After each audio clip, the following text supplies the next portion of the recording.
Setelah kami dari kelompok 4 praktikan biofarmasetika farmakokinetika C akan menjelaskan mengenai praktikum data darah.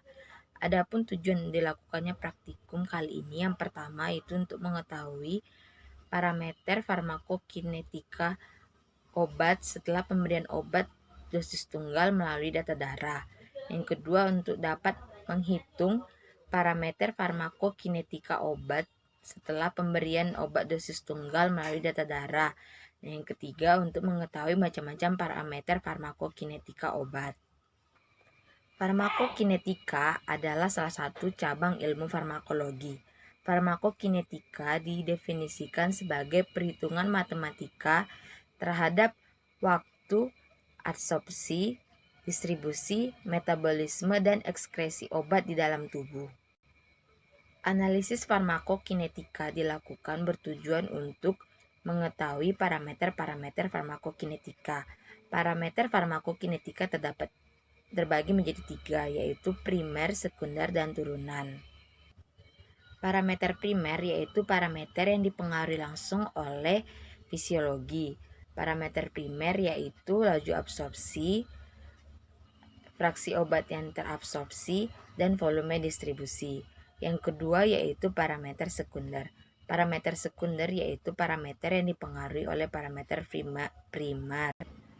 Parameter primer yaitu laju eliminasi, fraksi obat yang dieliminasi, dan waktu paruh eliminasi. Parameter yang ketiga yaitu parameter turunan. Parameter turunan yaitu parameter yang nilainya tidak hanya pengaruh terhadap parameter primer, namun juga dipengaruhi oleh dosis dari obat tersebut. Yang termasuk dalam parameter turunan yaitu kadar obat dalam plasma dan area under curve atau AUC. Adapun alat-alat yang digunakan dalam praktikum kali ini yaitu alat tulis, kertas semilok. Sedangkan bahan yang digunakan yaitu data fraksi obat dalam darah secukupnya. 3. Alat dan bahan. Alat yang digunakan adalah 1. Alat tulis, 2. Laptop, 3. Kertas semilok. Bahan yang digunakan pada praktikum ini adalah data farmakokinetika dalam darah. Cara kerja: buatlah kurva profil kadar obat dengan kertas semi logaritmik dan tentukan titik yang mewakili fase eliminasi. Dibuat regresi A hingga diperoleh nilai B. Dimasukkan nilai T pada absorbansi regresi A hingga diperoleh CP ekstrapolasi. Dihitung nilai CP residual. Dibuat regresi B antara CP residual dan fase absorbansi hingga diperoleh A. Hitung nilai K dan Ka dengan persamaan CP sama dengan BC dikurang KT dikurang AC dikurang KT.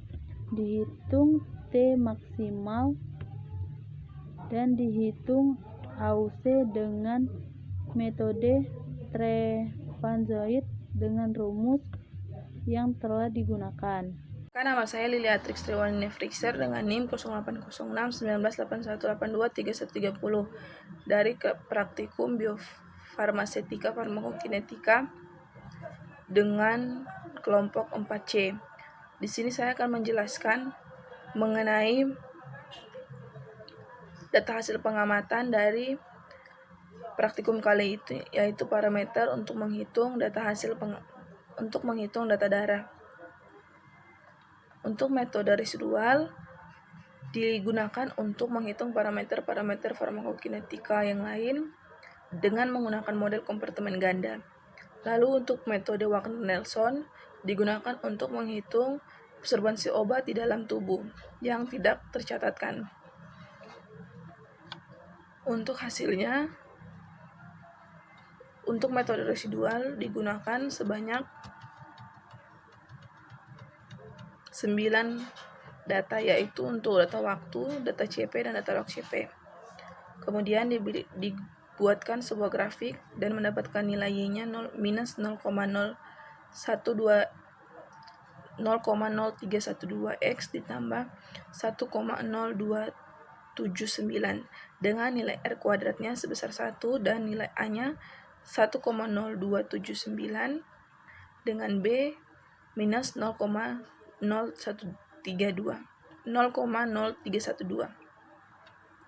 Kemudian untuk nilai betanya didapatkan sebesar 0,0718 per jam. Kemudian akan diekstrapolasikan ke persamaan eliminasi dengan menggunakan nilai T atau nilai waktu dari setiap waktu yang telah ditentukan. Dan didapatkan hasilnya yaitu untuk waktu 0,25 10,4736, untuk waktu 0,5 10,2872, untuk waktu 1 jam 0,9243, untuk waktu 1,5 jam 9,5741, untuk waktu 2 jam 9,2367, dan untuk waktu 4 jam nilai CP-nya 8,0001. Kemudian hasil-hasil tersebut akan dibuatkan lagi dalam sebuah grafik dan akan mendapatkan persamaan dengan nilai minus 0,3872x ditambah 1,6394 dengan nilai A-nya 1,6394 dan B sama dengan minus 0,3872. Lalu akan dicarikan nilai alfanya dan didapatkan sebesar 0,8813. Lalu setelah itu akan dituliskan dan dimasukkan ke dalam rumus CP aksen atau CP0 yaitu A ditambah B dan didapatkan hasilnya sebesar 54,2548. Kemudian untuk nilai K12-nya didapatkan 0,4481. Untuk nilai K21-nya didapatkan 0,2309. Untuk nilai AUC-nya sendiri didapatkan nilai sebesar 198,2272. Dan untuk nilai waktu parunya atau T setengah alfa didapatkan nilai sebesar 0,7863 jam.